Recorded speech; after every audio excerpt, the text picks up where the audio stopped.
The Chinese government sought to identify U.S. journalists who had reported negatively on the U.S. president and pay them large sums of money to write more negative articles about him, as many as they could, and they didn't care what they said. The Chinese government wanted U.S. president to lose the next election, and the reason they wanted me to lose is because they knew I was wise to them, charged them billions and billions of dollars worth of tariffs, and built the strongest military anywhere in the world. We have the strongest military anywhere in the world. These are exact quotes from the CIA reporting. The name of the person doing the quote is now under review, but it gets even worse. Raw intelligence obtained by the FBI in 2020, yet buried by rogue bureaucrats, stated that China's activities even included an attempt to manufacture illegal ballots for Joe Biden. Documents show that during this period, dozens of significant CIA and NSA reports about China's election targeting were kept out of the presidential briefing. These were briefings I would get almost every day. Everything was kept out that was of importance. One email among intelligence analysts admitted that they had, quote, deliberately massaged the presidential daily briefing to withhold information regarding Chinese activities related to the election. Another official inside the FBI wrote that she was running, quote, a shadow government, unquote, to keep intelligence about China's election meddling from becoming known and to keep it away from the honorable press. Other officials who witnessed such efforts perceived the motivations to be blatantly political. Recently, we found significant numbers of burn bags in formation, and this is a group of bags that were used to destroy information given by President Barack Hussein Obama to be burned. It was supposed to be burned. These bags were supposed to be at a different level by different people, incinerated and checked, but it never happened. Maybe we got lucky. We believe this was not done on purpose, but rather through gross incompetence of the people that were supposed to burn the bags. But the findings are stunning. Today, I'm asking the Office of the Director of National Intelligence, the Department of Justice, the FBI, and the CIA to investigate how and why such crucial information was hidden, to fire those involved in the cover-up, and to file criminal charges, if appropriate, against these people. Yet concealing China's meddling was only the beginning. The third set of documents we are releasing proves that for many years, Americans were blatantly lied to about the security of our election infrastructure, including electronic voting machines and ballot counting systems. Dishonest, almost all. They're vulnerable and they're easily compromised, and people within our government knew that.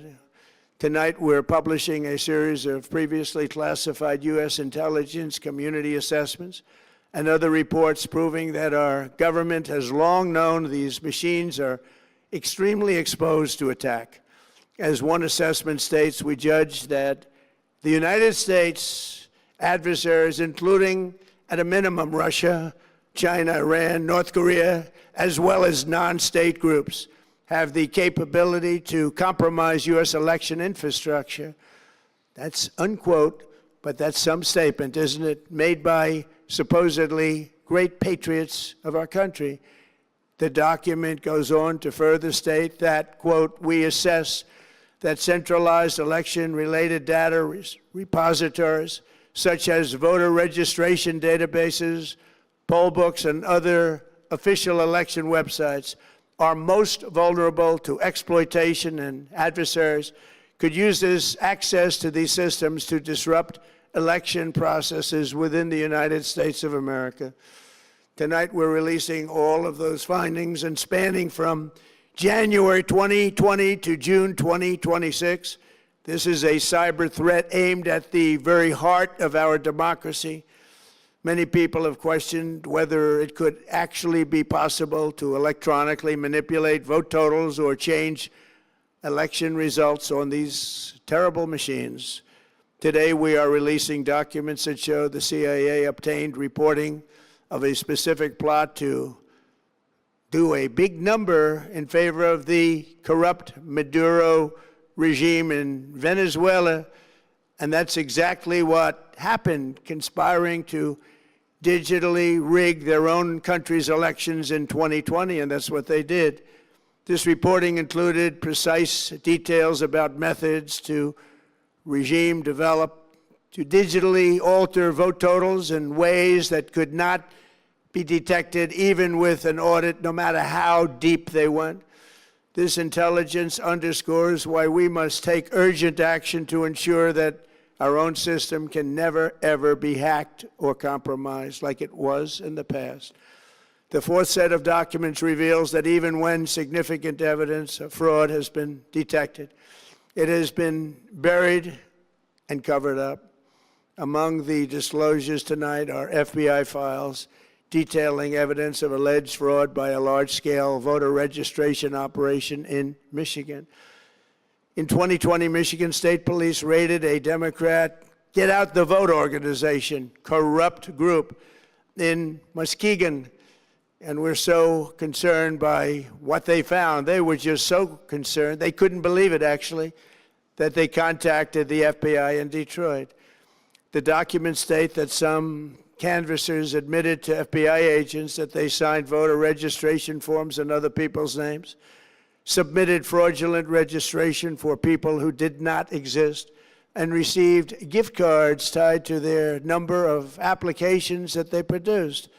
In other words, it was pay, play, and cheat.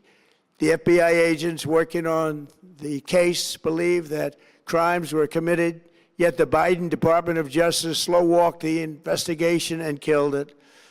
Tonight, I'm asking the FBI director to ensure that the matter is fully investigated and to work with the Department of Justice to prosecute those responsible for any crimes. Finally, to reveal just how vulnerable our elections continue to be, we are releasing the results of a stunning investigation by the Department of Homeland Security.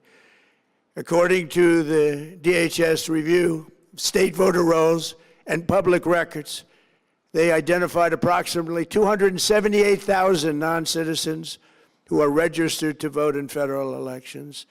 Since Democrat states refuse to share their voter files, the real number is actually much higher than that. Yet, even this limited analysis found more than 250,000 foreigners illegally registered to vote.